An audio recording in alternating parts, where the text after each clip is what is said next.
किताब की मुख्य सोच। रिच डैड पुअर डैड सिर्फ पैसे कमाने की कहानी नहीं है, बल्कि पैसे को समझने, संभालने और आपके लिए काम कराने की सोच सिखाती है। कियोसाकी अपनी जिंदगी के 2 पिता का उदाहरण देते हैं। गरीब पिता पुअर डैड, उनके असली पिता जो पढ़े लिखे थे लेकिन पारंपरिक सोच के थे। अच्छी नौकरी लो, सेविंग करो, रिस्क मत लो। अमीर पिता रिच डैड, उनके दोस्त के पिता जो बिजनेस माइंडेड थे। पैसा तुम्हारे लिए काम करे, एसेट बनाओ, फाइनेंशियल एजुकेशन लो। 2 सीखने लायक 6 बड़े लेसन। अमीर लोग पैसे के लिए काम नहीं करते, वे पैसे को अपने लिए काम कराते हैं।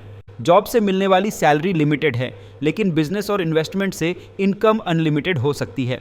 एसेट बनाओ, लायबिलिटी कम करो। एसेट वो चीज़ जो आपके जेब में पैसा डालती है, जैसे rental property, share, business. Liability वो चीज़ जो आपके जेब से पैसा निकालती है, जैसे महंगी कार का EMI, कर्ज। फाइनेंशियल एजुकेशन ज़रूरी है। स्कूल आपको पैसा कमाना नहीं सिखाता, ये आपको खुद सीखना पड़ेगा। पैसिव इनकम बनाना सीखो, ताकि आपकी इनकम आपके काम पर डिपेंड न करे, बल्कि आपके एसेट से आती रहे। रिस्क से मत डरो, उसे समझो। अमीर रिस्क लेते हैं लेकिन समझदारी से, गरीब रिस्क से भागते हैं। पैसे का फ्लो समझो, पैसा कमाना ही सब कुछ नहीं है, उसे सही जगह इन्वेस्ट करना और बढ़ाना असली कला है। 3 किताब क्यों पढ़नी चाहिए?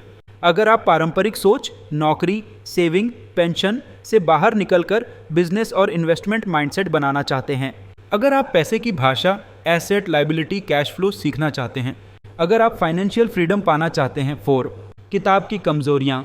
कुछ उदाहरण बार बार दोहराए गए हैं, जिससे बीच में रिपीटेशन लगता है। ये किताब आपको क्या सोचना है बताती है, लेकिन कैसे करना है के डिटेल स्टेप्स कम देती है। 5 निष्कर्ष। रिच डैड पुअर डैड सिर्फ एक किताब नहीं, बल्कि पैसे के बारे में सोचने का तरीका बदलने वाला आईना है। अगर आप इसे समझकर अपने जीवन में लागू करते हैं तो पैसा आपका गुलाम बनेगा, आप उसका नहीं।